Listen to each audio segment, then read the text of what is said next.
le métier de wedding planner, c'est l'organisation de mariage.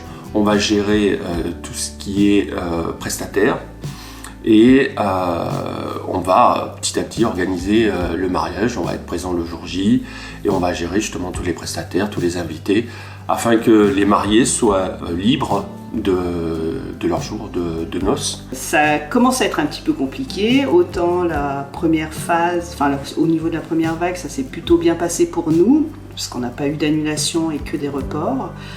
Autant là, ça devient un peu plus compliqué parce qu'on n'a pas de vision sur l'avenir, les mariés non plus. Donc du coup, ça devient un petit peu plus compliqué. Là, tout est à l'arrêt, donc il n'y a même pas de pourcentage à mettre en face. Les mariages sont interdits ou quasi, et le problème, encore une fois, c'est ce climat anxiogène. Il ne faut pas oublier que le mariage, ça reste quand même la préparation du plus beau jour de leur vie. Donc, partant de là, c'est quand même diamétralement opposé à l'ambiance générale. C'est quand même pas le meilleur moment, le plus propice pour préparer son mariage. Donc ça veut dire que les couples ne sont pas enclins, on s'attend à un reconfinement, puisque c'est ce que toute la presse, tous les médias relaient, avant même que le président ait parlé. Donc là, ça veut dire qu'en plus, les futurs mariés ne pourraient plus aller à la rencontre des professionnels. Donc forcément, ça met encore une fois un coup d'arrêt à la profession. Donc on sait que tout est fait pour préserver les fêtes, bon, tant mieux, mais il n'empêche qu'il va bien falloir que ça redémarre sur les marchés du mariage. Donc j'espère beaucoup du début d'année. Jusqu'à présent, on a pu gérer notre trésorerie. Aujourd'hui, on n'a plus de trésorerie, donc c'est ce qui est un peu compliqué. C'est pour ça qu'on aimerait pouvoir projeter les mariés sur l'avenir et pouvoir commencer à faire rentrer des contrats et des acomptes pour justement pérenniser un petit peu notre trésorerie.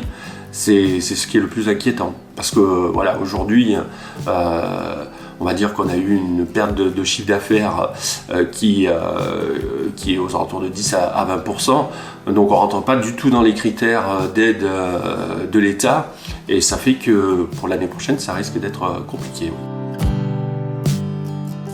Bon, les professionnels restent joignables, par mail, par téléphone, par visio éventuellement. On peut avancer sur ces sujets-là. La problématique pour une partie des couples, ça va être le lieu en 2021, puisque, encore une fois, vous prenez les 2/3 de 2020 que vous reportez. En grande partie, ça fait des mois que ça a commencé à être reporté sur 2021. C'est évident que le marché n'est pas taillé pour... Je grossis le trait, mais supporter 2 années en une. Donc évidemment, pour une partie des gens, se marier en 2021 va être très compliqué. On gère aussi au jour le jour avec eux, puisqu'on est obligé de s'adapter par rapport à eux. Et voilà, ce qui est compliqué, c'est qu'aujourd'hui, pour trouver une date libre pour un lieu, avec tous les reports qu'il y a eu, c'est ça qui est le plus compliqué pour nous.